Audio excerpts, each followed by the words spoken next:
In a company's financial leadership, things move forward because of two different but equal groups: the financial analysts who financially analyze and the executives who execute. This is their story. That's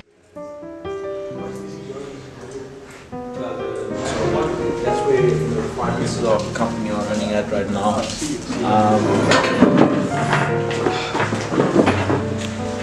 Good morning, fellow Anglo Platinum members of the board.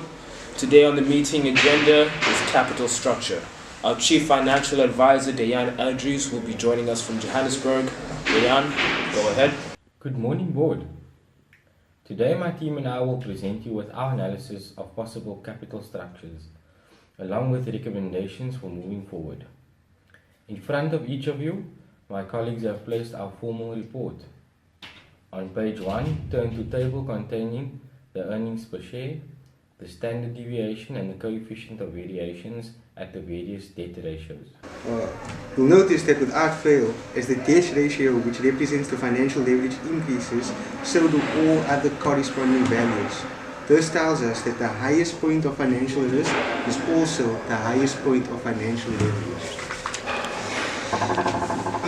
But this also means that we will have the highest share value as well. Okay, but what does it all mean? Please refer to the first graph depicting the relationship between the coefficient of variation and the debt ratios. Coefficient of variation is what we use to represent the risk of the reward of investing in the firm. The lower the value, the better it is for us. As you can see here on the graph, as financial leverage represented by the debt ratio increases, so does the coefficient of variation. This means that as we take on more debt, we take on more risk. In other words, we lose certainty of success. Thank you, Lebo. Please refer to the second graph. This depicts the relationship between the EPS and the debt ratios. We use the expected EPS to gauge what the likely return per share will be for the shareholders. In this graph, you see that the increasing debt ratio increases the earnings per share, which is equivalent to an increase in profits. And we all know how much we love profits.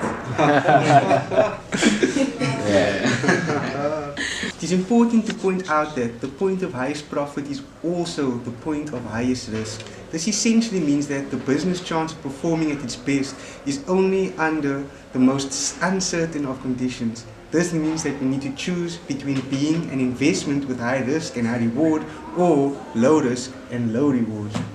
Thank you, Jason, and thank you again, CV. Okay, so in summary, the more debt we take on, the more financial risk we take on. Yes. But at the same time, the more debt we take on, the higher our profit will be. That's it. So the point of highest profit really is at the point of highest risk. Yes. Okay, so now that we have the information, give me the recommendations. Lulo, please give us a rundown of the recommendations. As it stands there, we have two major options. Either we choose a capital structure that maximizes share value, or we choose one that maximizes EPS. If we maximize share value, we get an increase in returns relatively soon. That sounds great. However, the problem with this approach is that it might lead to long-term consequences. That sounds terrible. What about the other approach? The other approach is where we maximize EPS by taking the highest amount of financial leverage at 65%. Isn't that risky?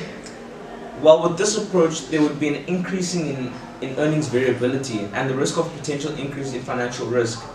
There are advantages of selecting this capital structure though.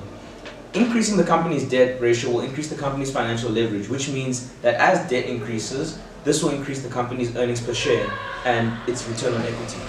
This keeps current shareholders happy and makes us more of a cash to investors willing to take on high risk. Getting more sooner does seem tempting, but we can't ignore the long term.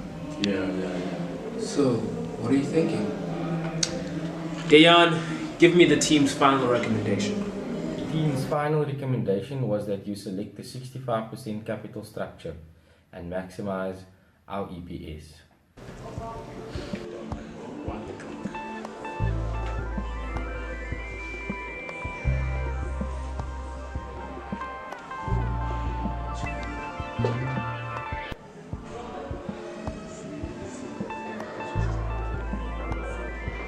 There might be more risk with that option, but there's definitely a better long-term result.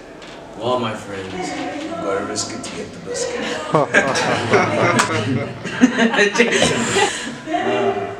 Dayan, thank you and your team for your analysis. We'll be maximizing EPS.